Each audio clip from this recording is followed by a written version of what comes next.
everybody. So excited to be here with you all today. I think most of you know this is International Coaching Week, put on by ICF. And it's this moment every year, they do this every year, where we get to learn from each other about coaching and just really how to show up for ourselves, but also a way to open up this idea of coaching and taking care of ourselves to the broader community. So I know we have some coaches in the room. I know we have some potential clients in the room. And also I have some friends and family in the room too. So thank you all for being here today. Eric and I will introduce ourselves a little more formally in a minute, but just want to show you some of the presentations that the ICF chapter that I'm in, ICF Colorado in the United States.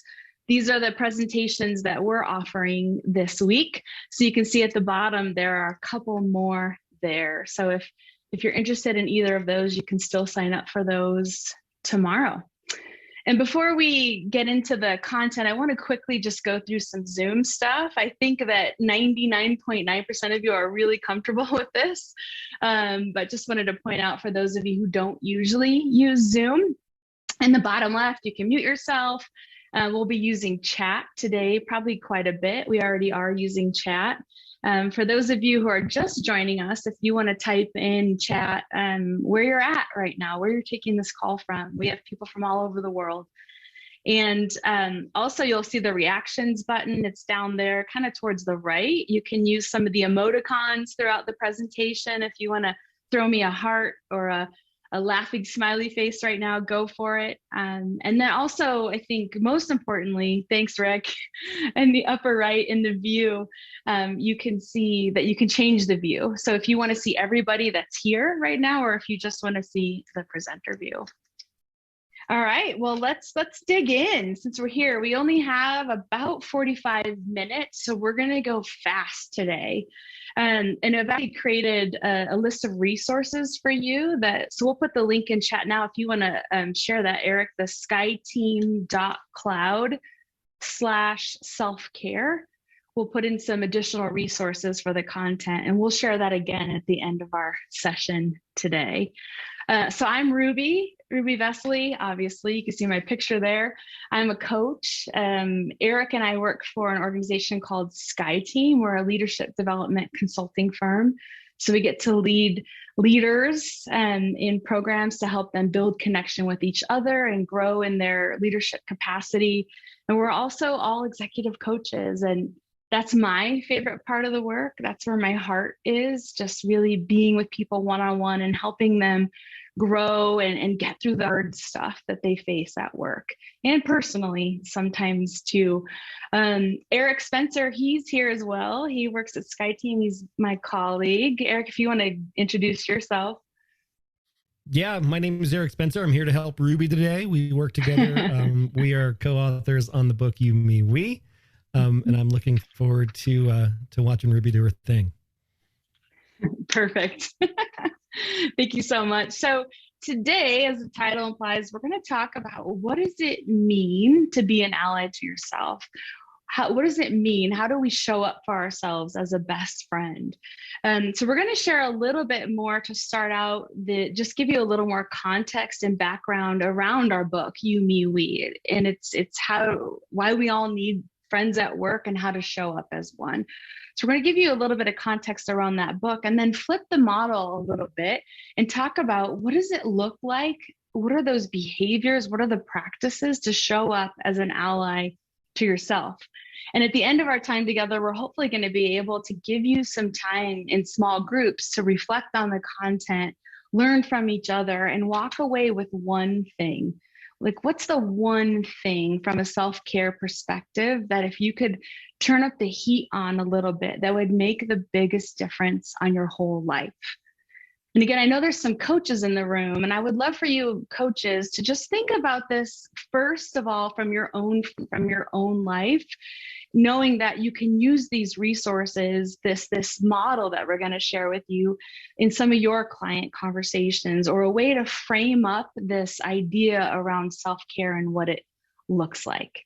So that's where we're headed today. So I want to start really with talking about our book. It's called You, Me, We. There's a concept in there that we've talked about called the ally mindset.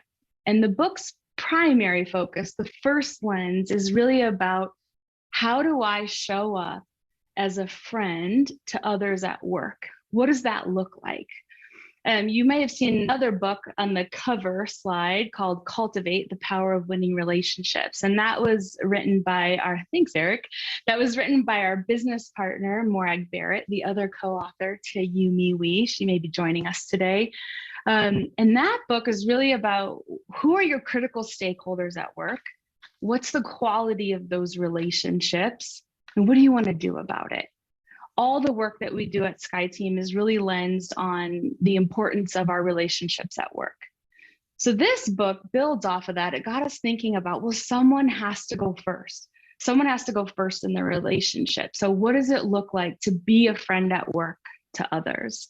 And we came up with 5 practices, 5 sort of buckets of behaviors on what it means to be an ally to others.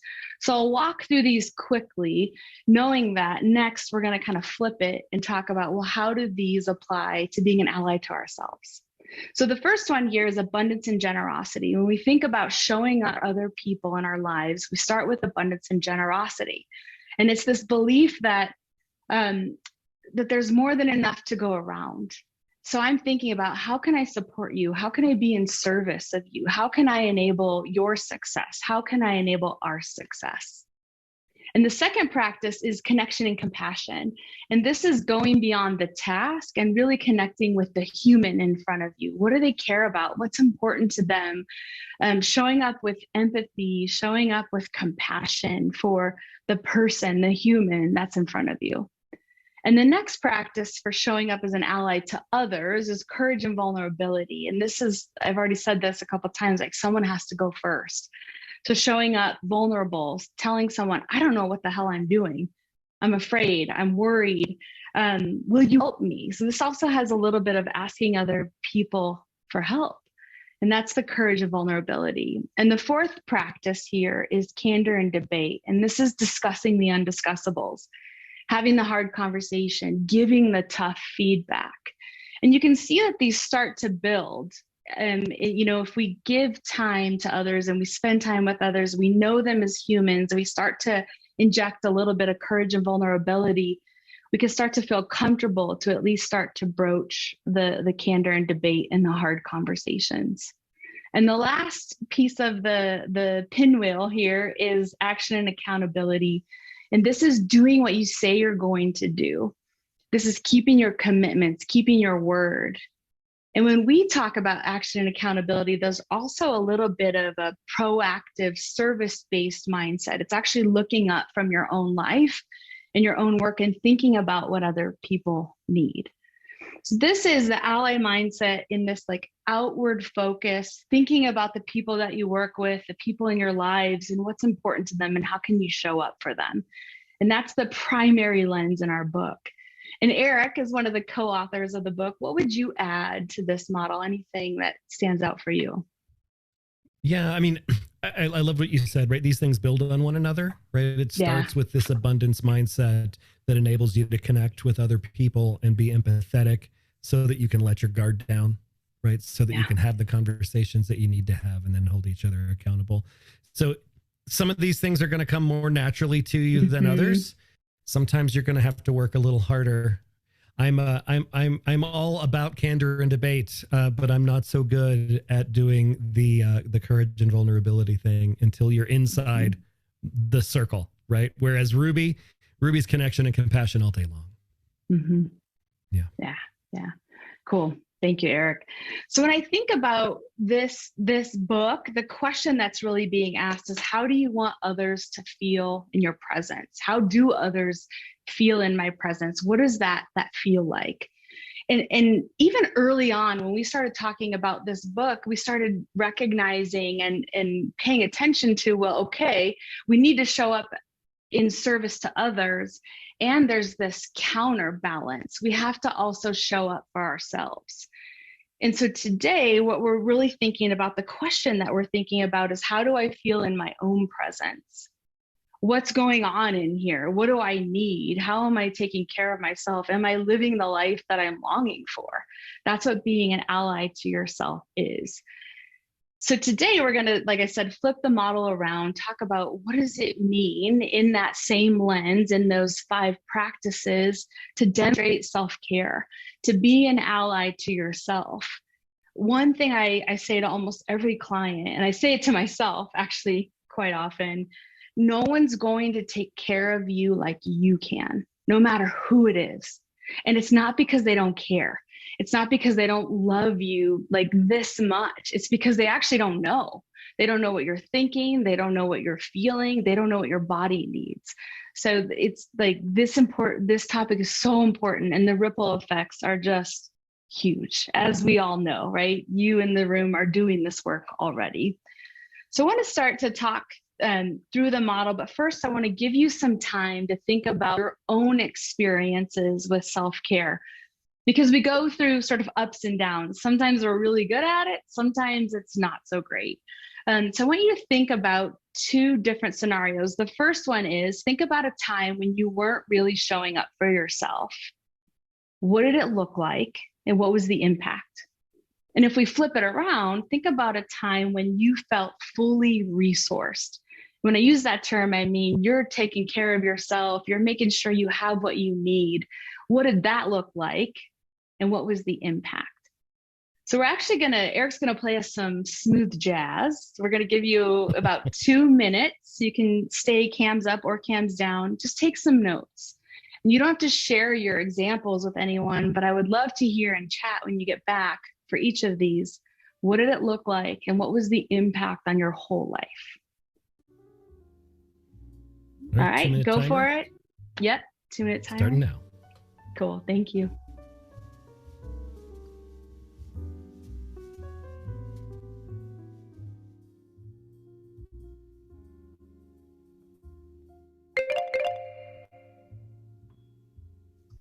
Does that mean it's time? All right. Awesome. All right. Well, thank you. Let's come back. Thank you for thinking through that. I want to look at the first question here as we think about a time when you weren't really showing up for yourself. In chat, or if any of you want to come off mute or raise your hand, we'd love to hear. You don't have to tell us the scenario, but what was the impact for you, and what did it look like when you weren't really showing up for yourself? Yeah, Eileen said chaos. Yeah, Morag, stressful, lonely. It sucked. I sucked. Oh, yeah, poor choices. Kathleen, if you're willing, would you be willing to come off mute and just tell me a little more about that? I felt completely used up. Yes. I think that's a really good point. Yeah. I reached a point where I had nothing left to give. I was running on fumes is the best way I could describe it, but it took, everything that I had nothing left. Yeah. And like the impact, I'm actually sort of resonating for me. I'm thinking about a time when I felt that, right? The impact was, it actually made everything harder in my life. Work, personal relationships, connection. Yeah. A struggle. Hey, Ruby. Yeah. Ruby, Sonia has a really, really interesting comment here in the chat. She said it eroded my foundation like a stream of water running under a statue, eating away slowly at the foundation when it stays until it doesn't. That's so good. I love the use of metaphor. I actually went to one of these webinars yesterday. It was around the use of metaphor, and what a powerful metaphor, Sonia. Yeah. Yeah, it has these really tough ripple effects in our life, and we're okay until we're not. I was actually coaching someone recently, and he, went through the whole coaching session. We got to the end, and I found out that the weekend before, something really dramatic had happened in his family, and someone that he loved was sick and in the hospital all weekend. And I'm like, whoa. And he was still sort of operating on this level like nothing happened. And we do that until our foundation totally erodes and we can't sustain it. It's not a long game. Yeah. Thank you, Sonia. All All right, let's flip to the other question. Think about that time when you were fully resourced. What did that look like? And what was the impact in your life when you really felt like you were taking care of yourself? Yeah, Eileen, good progress on a big goal. Yeah, the energy. I see energy in there twice. There's something about that like flow, being in the flow. Yeah. Oh, Glennie said, yeah, things just feel normal. Ooh, presence. Definitely. Kathleen, I love that comment as well. Lighthearted. Allie says she's still learning. Honestly, we all are. We have good days and bad days. Confident. Yeah, Lori, would you be willing to tell me a little bit more about your comments there? Balanced, fulfilled, and confident. How did that impact your whole life? Sure. I love the word energy. Yeah. Just feeling like all cylinders are going in the same direction, and I have so much more energy and so much more I can give to others, which is what brings me fulfillment. Yes. Yeah, I love that, right? Taking care of yourself gave you more energy to be in service to the people around you. Which is so we actually get more done. Yeah. Yes. Yes. As Lori said, why. fulfillment, the word fulfillment popped into chat from Angela, Ruby. Yeah, Angela, fulfillment. Yeah. Relax, secure. So good. Oh, Sonia's giving us another metaphor. Growing out like a tree, having a growth spurt. Sonia, we're going to have to just hang out and talk about metaphors because I'm loving this so much. When we take care of ourselves, it's different. We show up differently in the world. We show up differently for ourselves. And this requires uncommon discipline. This is a word that we use a lot at Sky Team when we talk about leadership development, building teams, but it also applies to self-care. It's this uncommon discipline and setting our intention and focus on making sure that we have what we need. So in turn, we can go out and serve the world. And sometimes we can conflate selfishness and self-care. And they're actually two very distinct things.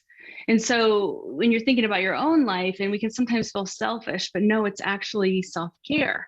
And when you're coaching others too, you can help them sort of separate out those two things. They're very different and they have different purposes in the world. So now we're going to share the ally mindset model again with this frame of taking care of ourselves. I'm going to walk through each of these, and I want you to think, maybe you have a piece of paper down, but I want you to think and write down which of these are easy for you. As Eric said, some of these come more naturally. Which of these are easier for you when you're thinking about yourself, taking care of yourself, and which of these come a little more difficultly. And in the end, we're going to have you get into breakout rooms and talk about if you could move the needle on one of these 5 practices for yourself, which of these would have the greatest impact on your whole life. So as I talk through them, think about which ones come more easily, which ones are a little bit more harder for you, that take a little more flex and intention, and which of these would give you the biggest sort of bang for your buck when you think about self-care. So the first one's abundance and generosity. And so this is really creating that time and space for yourself. And I use this term, practicing lavish self-care. It feels a little extreme, right? Especially for some of us who don't do that lavish self-care. Who here has children or animals or both? Right? I can guarantee you that you practice lavish care on them. And so this is about turning that on yourselves. And what would that look like? And maybe if you're really far from lavish, what's like the baby step that can move you a little bit closer to that? This one also comes with creating and honoring boundaries and maybe reinforcing those boundaries, right? To be able to give ourselves the time that we need, we've really got to practice these boundaries. I see a lot of people that I'm coaching right now, especially in this hybrid environment, where they're working 24 hours a day. As soon as they wake up, right? At lunchtime, at dinner time, after dinner time, before they go to bed. right? That's not boundaries, and that's not demonstrating boundaries for the people around you. So we could talk about boundaries for hours or maybe weeks, and it could be your life's work. But that's what this abundance and generosity is. It's setting the intention to take care of yourself. Even setting aside 10 minutes a day is setting the intention and demonstrating this practice of abundance and generosity. And then the next component here is a connection and compassion. And this is kind of an interesting one to think about. How am I going to connect with myself? That's weird.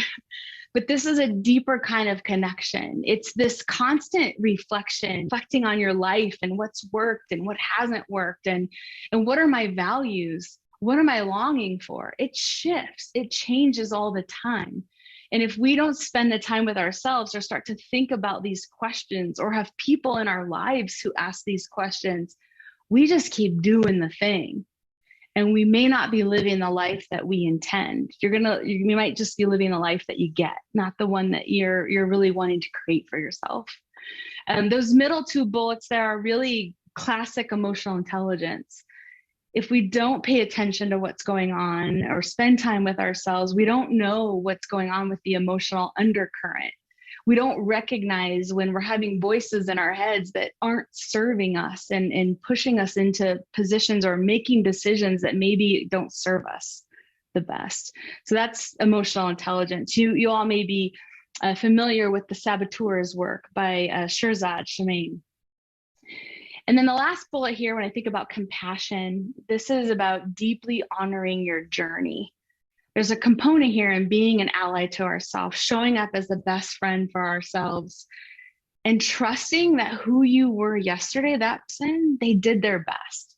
The person you were last week, the person you were 5 years ago, they did their best. And really honoring that. Because if there was a friend or someone sitting in front of you, you would honor their journey. So part of the self-care is also honoring your own and loving on that. The next practice here, when we think about being a friend or an ally to ourselves, is courage and vulnerability. And this is the courage and vulnerability to show up fully as you. And we've got to be able to spend time with ourselves and know who we are and what do we care about and what are we longing for, to be able to show up fully as ourselves and say what we need to say. You know, a lot of times in conversations with my friends or in a coaching conversation, after we start talking through these things, they'll say, "Did I just say that out loud?" I'm like, "Yep, you did." Right? That's speaking your truth and being courageous and being vulnerable. And the last bullet here, Morag actually added this when we started talking through the content, that courage and vulnerability is also about being willing to take risks and get out of your comfort zone in honor of what you're longing for in your life, like doing the hard thing. And again, if we don't take the time and the space to really pay attention to what we're longing for, we're probably not going to be as willing to do the hard thing and take the risk.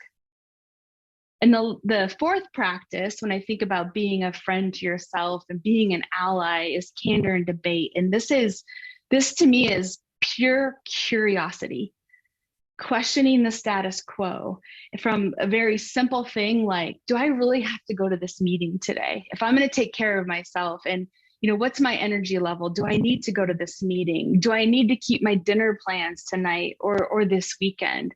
And the questions can also be like, do I want to stay in this job? Do I still want to be married? Like, these are really big, deep questions, but if we just keep going on in our lives, right, we'll end up somewhere. So this use of curiosity is so powerful with ourselves. And this last bullet, when I think about checking in on your stories, we can ask ourselves some questions like, what's really, really true here? Sometimes people will come into a coaching conversation and they'll tell me like a 5-minute story. It's partially event, but it's a long story. And I'll say, okay, it might be about a relationship or something that's going on for them at work. And I'll say, okay, tell me what's really, really, really, really true here. And it ends up being like a sentence or 2 sentences. So we make up stories about other people. We make up stories about ourselves and our own capabilities. And so there's something really powerful about using this candor and debate practice toward ourselves. And the last one here is action and accountability. And this is the thing that really activates all of it. Keeping your word to yourself, doing what you say you'll do. And I love this term, brutal focus. And this came from one of the guests on Eric. Eric has a podcast called The Corporate Bartender. You should check it out. It's really, really good. You can put a link in the chat if you have it, Eric. But one of his guests talked about brutal focus, and she was a performance coach. And this is literally what it sounds like keeping your eye and your intention on what you want to get done and what you're trying to accomplish, keeping your brutal focus on taking care of yourselves, on spending time with yourselves. And there's also a piece here about celebrating wins and really sitting in and celebrating what you've done well. Keep those commitments that you have kept to yourselves. A very simple thing that I do, I have a calendar over there. It's actually like a unicorn yoga calendar, super random. I give myself stickers every day when I work out, when I go for a walk. Maybe it's a 10-minute walk, but that's just a quick example of the celebrating wins. So those are the 5 practices. I want to just pop up quickly the model here of all 5 practices. And just recognizing that they're all intertwined, they're all connected. If you have a coach or you are a coach, these are the practices that we support our clients with. And if you're not a coach, these are the practices that you can support your friends with, your family. I love this content. I feel like every single coachee, every single person that I work with, there's some element of balance and self-care. So it's something we can all sort of pay attention to. Eric, as I sort of laid all that out, I said a lot of things around self-care and this inward focus. What stood out to you or what's really here for you right now? Yeah. I loved what you said about how sometimes we conflate selfishness with self-care. Yeah. I was reading an article yesterday, and I can't believe I was yesterday years old when I finally heard this phrase. Because, we ride on airplanes and we hear about putting your oxygen mask on first. And the phrase in this article that I read yesterday was, you can't pour from an empty cup. Yeah. And I loved just the imagery. Sonia will like it because it's a good metaphor. Taking the time to take care of yourself. Sometimes, I don't know about you, but sometimes I feel guilty, right? I've got work to do. I've got things to get accomplished, and I may not have much gas in the tank, but I used to just put my nose to the grindstone and just try to work my way through it. And that didn't work out very well for me or for anybody else around me, because my cup was pretty darn empty. So I wasn't able to show up authentically. I wasn't able to be my whole self.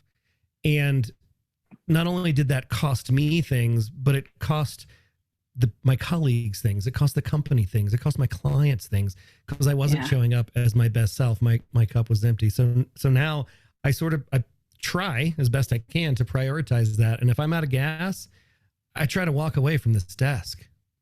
I try to give myself a little space. So I love that, because I think there are a lot of people out there that, this stuff is motherhood and apple pie and sunshine and rainbows. It's all good stuff. But when it comes time to apply it to yourself, I think sometimes we struggle. Some of us do. Yeah. Love that. Thank you so much, Eric. And I know that you think about this a lot. We think about it a lot in the work that we do. So appreciate that. So I want to give you all some time to process this, reflect a little bit, support one another. I know there may be some questions out in the room or some thoughts on this. If you want to type those in chat now, we can connect back to them after we go into the breakout rooms. So we're going to put you into groups of about 3 people and want you to think about these questions. And I sort of teed this already. If you could shift one of these 5 practices for yourself, which one would you choose?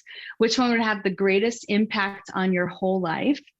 And then also would love for you to brainstorm some ideas with each other. Okay, if this is the practice, so maybe you want to work on connection and compassion and sort of brainstorm with one another or coach one another. What are some ideas that they could do to move the needle on that one?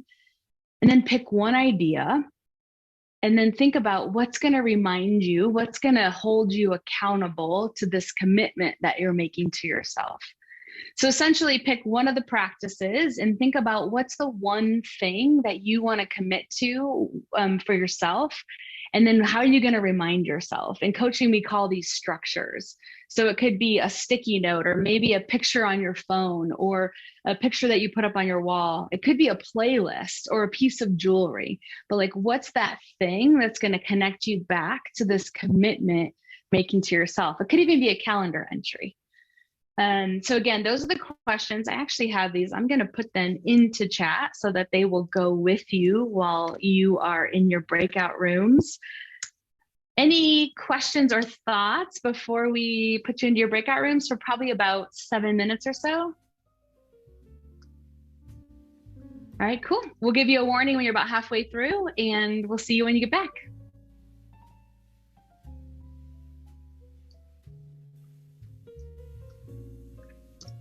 Welcome back, everyone. We'd love to hear in chat, who got a new idea or what's one thing that you're going to put into practice? If you want to come off mute, go for it. Raise your hand. We'll call on you. We'd just love to hear your reflections from going through this activity.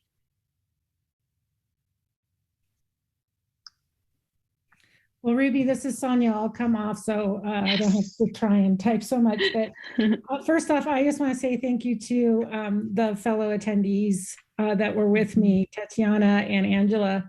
I'm lucky I got great ideas. For me, what I need to focus on was the connection and compassion and really reflection on what, I would like and what's important to me. And they gave me some great ideas in addition to like journaling. They helped me get more focused on specifically what to do. And it was just wonderful. I felt like I got a free coaching session. Yes. Nice. Awesome. Thank you, Sonia. Thank you for being here. Who else picked a thing that they're going to really try to practice some brutal focus around?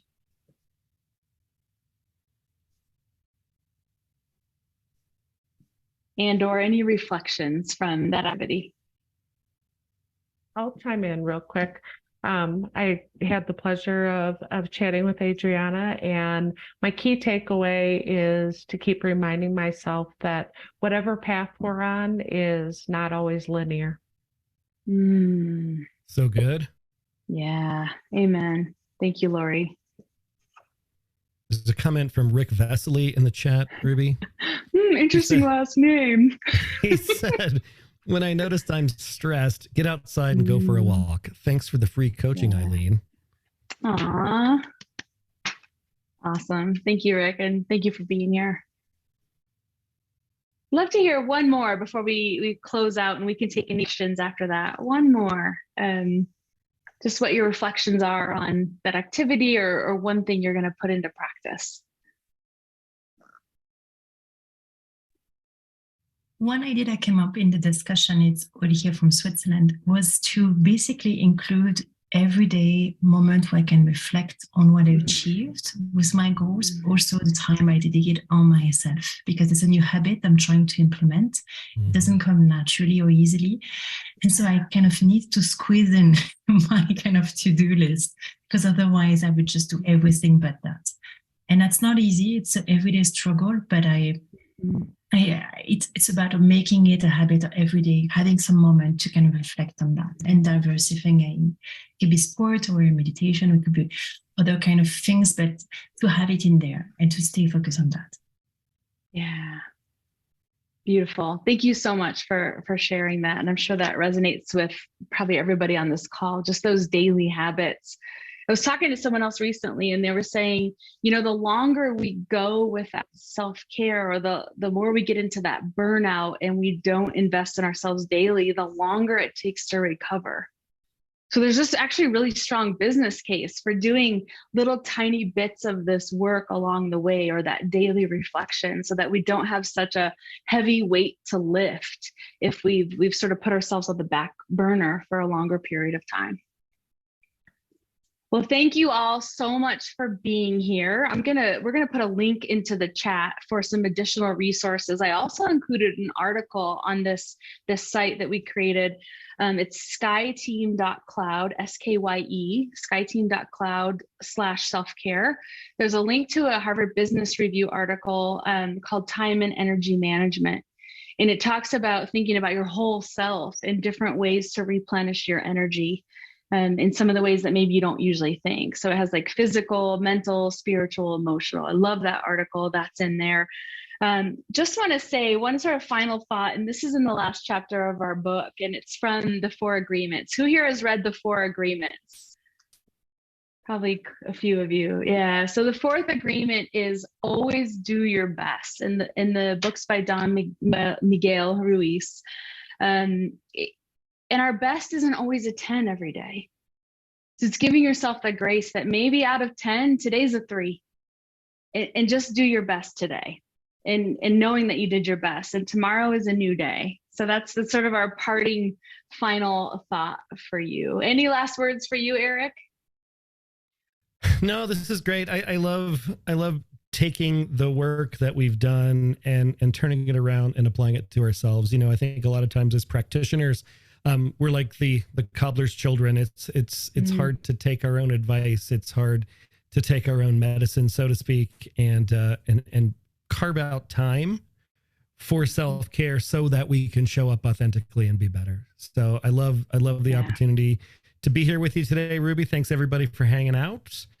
As Ruby mentioned, skyeteam.cloud/self-care. That's where you'll find your goodies. And Ruby, I think we should let them all know they're doing great. Yeah, you're doing great. Thank you all for being here. We'll stay after for a couple of minutes if you have any questions, but just appreciate your time and intention and being with us today. Connect on LinkedIn, and we'll see you soon.